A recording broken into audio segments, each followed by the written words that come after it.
Shalom, shalom, shalom, my brothers and sisters of the nation of Israel. Welcome. I'm your brother Ananias for A.O.I, the Awakening of Israel. And as always, it's a privilege and it's an honor to be able to come before you to give you another edifying lesson.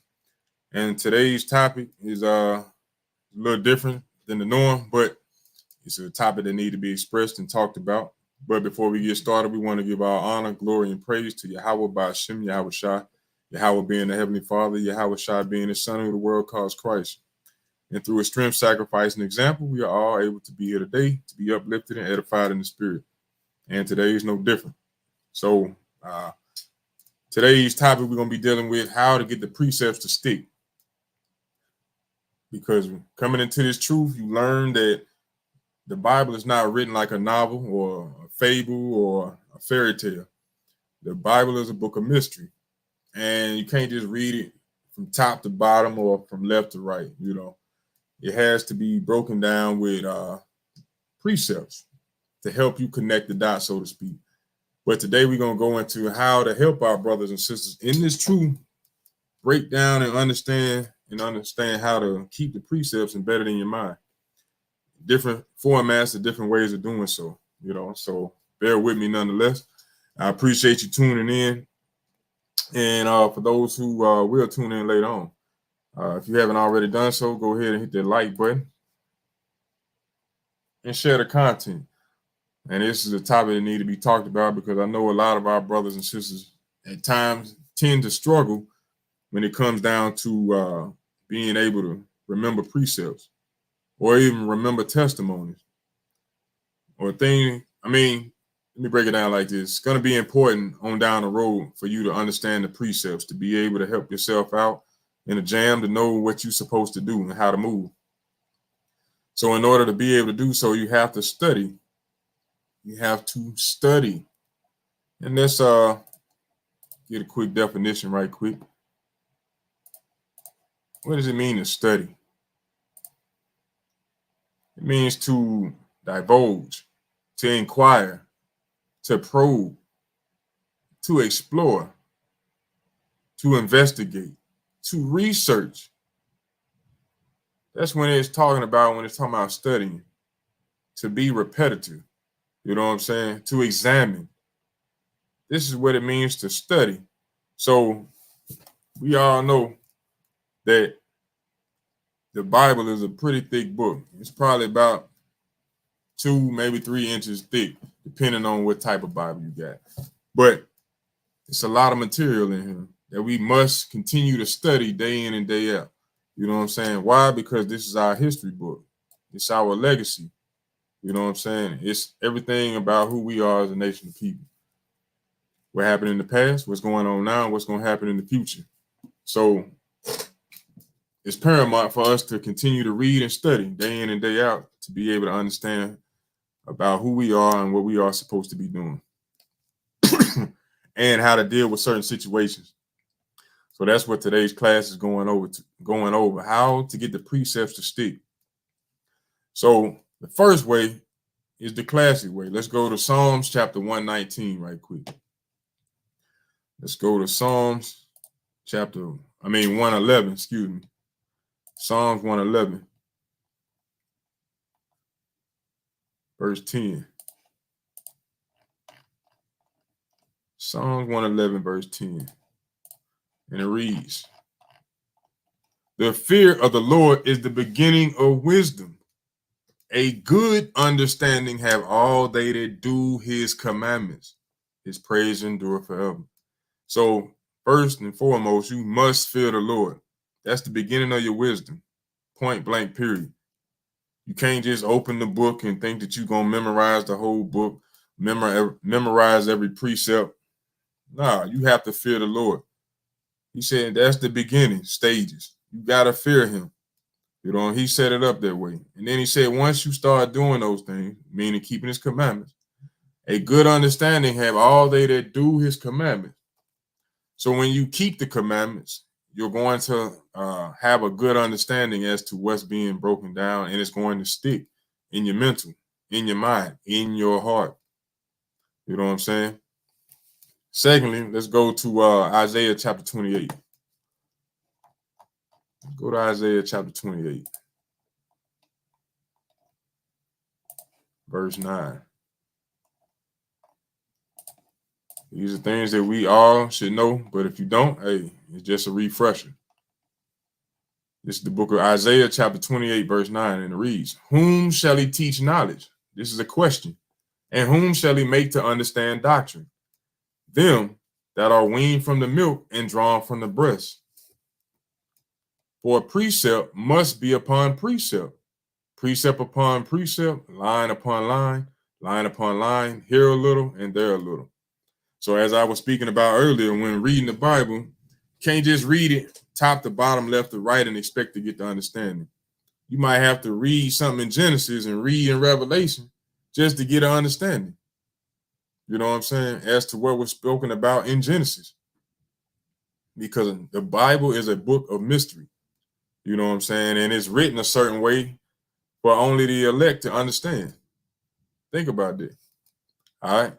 It's not a book that everybody can just read and run with it. Nah.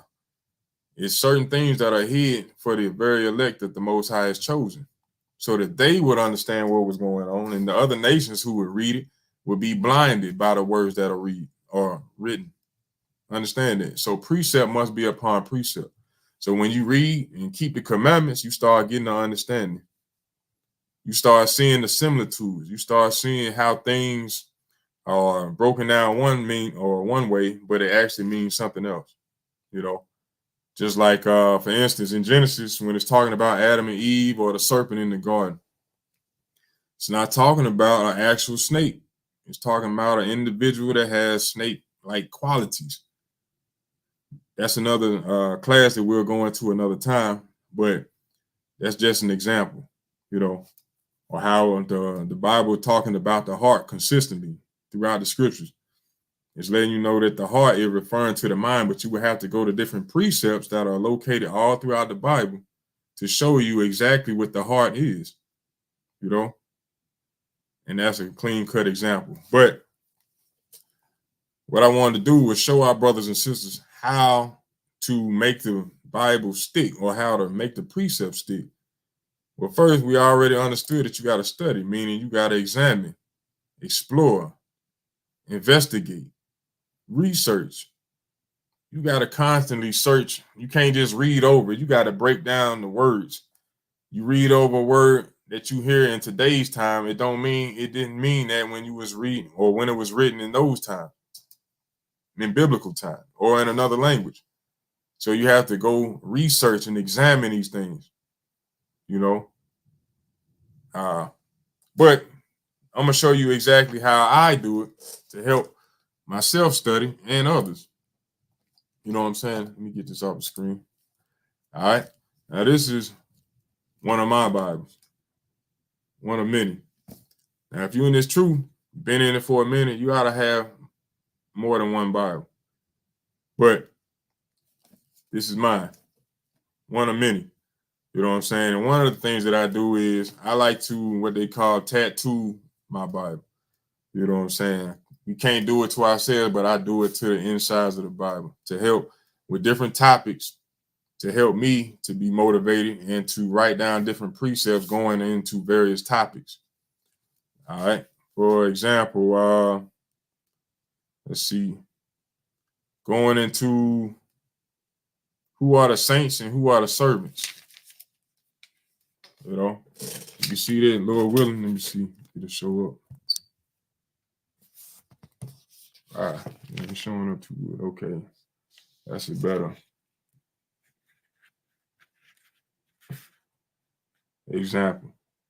So what I would do is write down a specific topic, saints, servants, and then have different precepts that I have found, researched, examined, to show me exactly what a servant, or who the servants are, or who the saints are according to the Bible. That's what I would call tattooing it. Knowing we're not supposed to tattoo our body, but this is basically a way to sharpen your sword. This is what the Bible is, sword, a double-edged sword. And you'll get that right quick in Hebrews chapter 4 and 12. Hebrews chapter 4, verse 12. If I can get there. Hebrews chapter 4, verse 12, and it reads, For the word of God is quick and powerful and sharper than any two-edged sword, piercing to the dividing asunder of soul and spirit, and of the joints and marrow, and is a discerner of the thoughts and intents of the heart. You see that? So that was a precept showing you what the heart is. It's showing you that the heart is the thoughts of man. You know what I'm saying? So it's actually not what's pumping blood, but where actually your thoughts come from. But I was showing you an example as to how one of the reasons or one of the ways that I use to help study and memorize the precepts. I actually come up with different topics and go through and break down and find the precepts that go with them, and then go back over them constantly, trying to remember the precepts. These things will help you in times of trouble or to help somebody else. Why? Because we study not for ourselves, but for those who seek learning. Let me get Sirach 33 and 17. Let me put it on the screen. Sirach or Ecclesiasticus in the Apocrypha, chapter 33, verse 17, I believe. Says, consider that I labor not for myself only, but for all them that seek learning. So the way that I study is one way that helps me. But if it helps me, it can help somebody else. So I don't labor for myself only. I labor to help build myself up, but to go out and labor to help my people. So whatever helps me, I'm going to try to give it back the best way that I can, and to help others.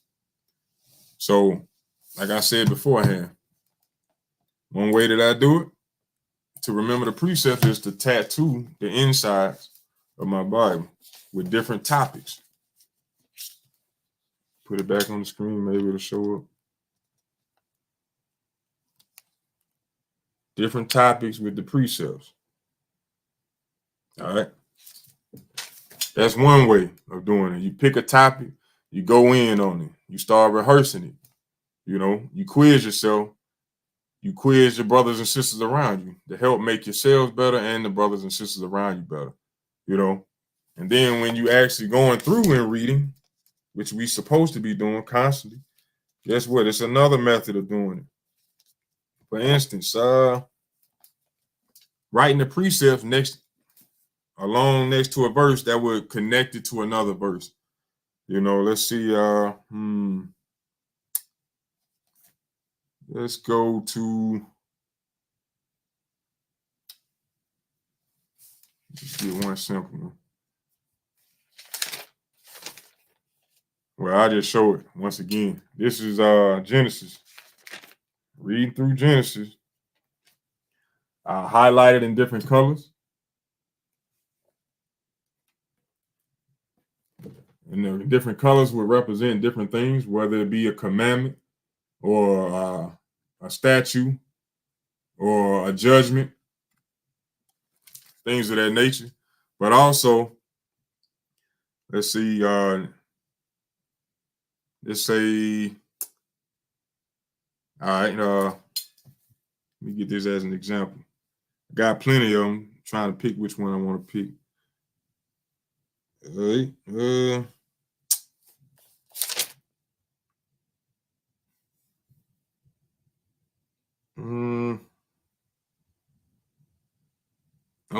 Okay.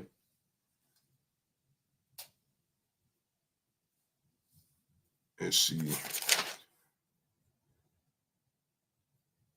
All right, yeah, this will work.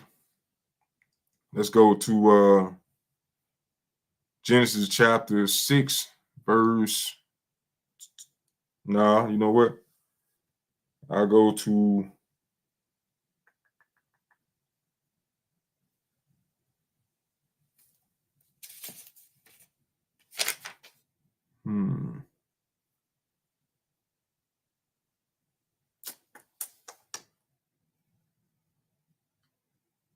I got them written down everywhere, Israel. Bear with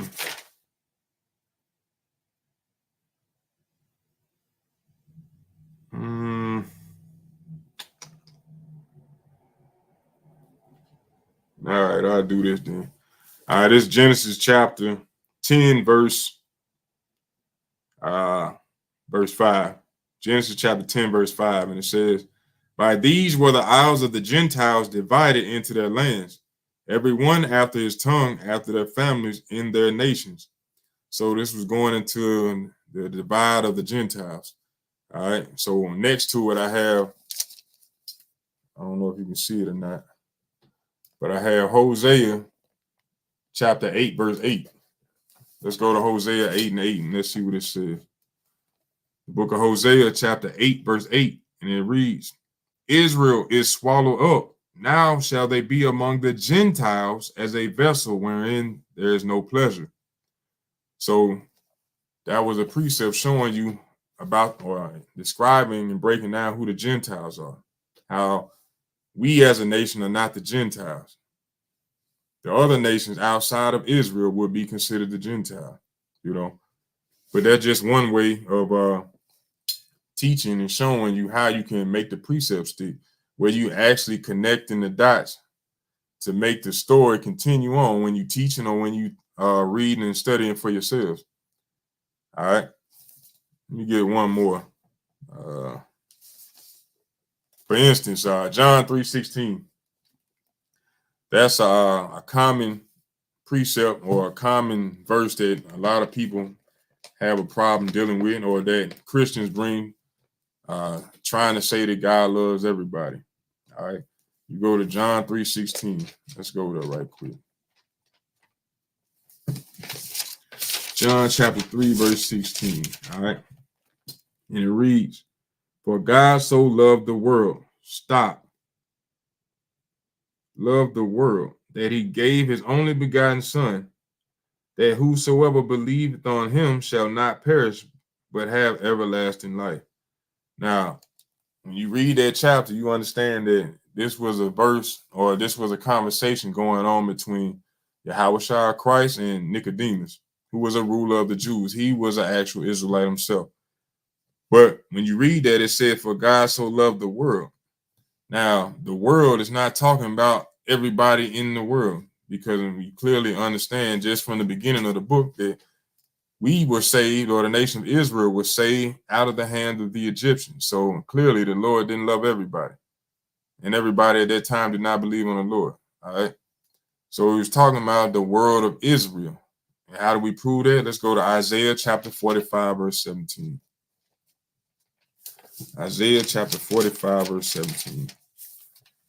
And it reads, but Israel shall be saved in the Lord with an everlasting salvation. Ye shall not be ashamed nor confounded, world without end. World without end. So that's showing you that Israel is a world without end. So when you go back to John 3:16, it's talking about for God so loved the world. He's talking about the world of Israel. Just like you have the sports world, the animal world, the the media world. You got all these different world, third world countries and whatnot. It's different ways of learning how to make the precepts stick. The main thing is to keep the commandments and keep studying. You know what I'm saying? Keep reading the testimonies. The more that you read it, the more familiar it becomes to you. And the more that it sticks. So when you read one thing in Genesis and you jump to, you read up and you in Joshua and you read something that he speaks about or goes on, you understand, dang, that happened in Genesis. So that's why that law was put in place. That's why that law was put in place. Or how this law had already been there. The law of sacrifice had been since the time of Adam and Eve, because Cain and Abel were making offerings. You realize it's been there since the beginning of time, and it's going to continue, So these are just a few ways of doing what? Studying so that we can make the precepts stick and rehearse the righteous acts. When we were talking about earlier, keeping the commandments to get a good understanding, we learn by rehearsing the righteous acts, which is written in Judges chapter 5 and 11. Let me get that. That's how you get a clear-cut understanding. A lot of people don't like to read, though. That's the problem with a lot of us in Israel. We don't like to read. So how can we ever learn the precepts if we don't read? If we don't study, how can we learn the precepts? That's why we have to do what? Examine ourselves. That's part of the uh, synonyms of what studying actually means: to do research, to investigate, to make inquisition, to probe, to inquire, to examine. You know, that's what it means to study, to do those things. But uh, another thing would be, like I got in the Apocrypha over here, another way to help you to understand what's going on in certain areas of the Bible, or to help you to meditate or study on, would be to actually list out to the side of the verses what it's actually talking about, so that you can go to it quickly, or when you are trying to teach or look up certain things, you'll understand exactly what it's talking about as soon as you get to it. For instance, I got Sirach chapter, or Ecclesiasticus chapter 38. Sirach chapter 38. Right at the top, right next to the verse. Let me see if it shows up. I got doctors, physicians out to the side. So this is talking about being sick and going to the doctor, and why the Lord created doctors and whatnot. You see that? That's how you break down things and help yourself to understand what's going on.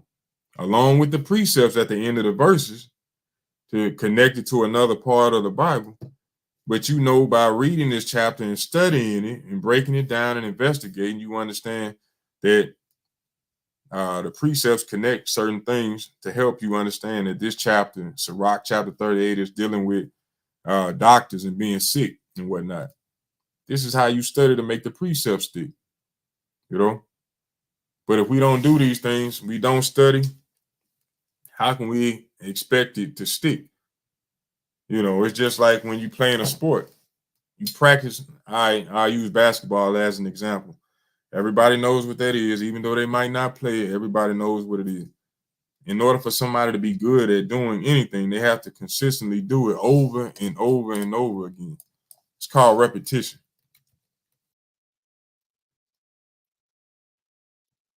Ooh, repetition. I'm over here misspelling it.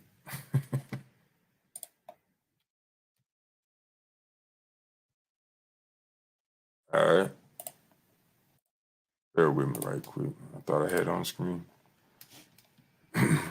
Repeating or being repeated. Let's get some synonyms.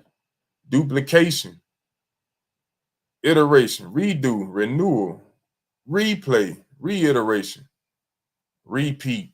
Constantly repeating and reading the same story over and over. Every time you read it, you find something new. It's just like watching the same movie over and over again. You're going to find something new.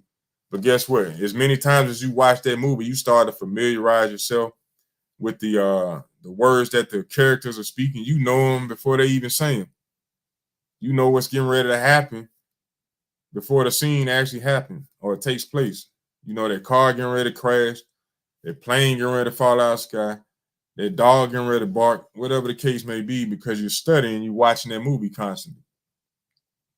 And that's how we have to be when it comes down to these precepts, constantly studying day in and day out, rehearsing the righteous act so we can get a clear cut understanding.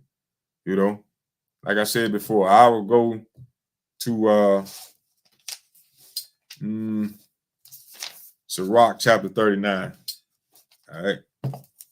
Now, I got this highlighted and it's talking about wisdom, how an individual who is constantly meditating day in and day out about the laws, this is where his mindset would be. Sirach or Ecclesiastes in the Apocrypha, chapter 39, verse 1. But he that giveth his mind to the law of the Most High and is occupied in the meditation thereof will seek out the wisdom of all the ancient and be occupied in prophecy. He will keep the sayings of the renowned men, and where subtle parables are, he will be there also. He will seek out the secrets of the grave sentences and be conversant in dark parables. He shall serve among great men and appear before princes. He will travel through strange countries, for he have tried the good and the evil among you. He will give his heart to resort early to the Lord that made him, and will pray before the Most High, and will open his mouth in prayer and make supplication for his sins. You see that? So an individual that's constantly seeking after the Lord, seeking after the commandments, meditating, he's going to be made wise. So if you want to understand the precepts, you want to understand the comparisons between the Old Testament, the New Testament, what's going on in the past, what's going on in the present, what's going to happen on in the future, you have to be occupied in the law.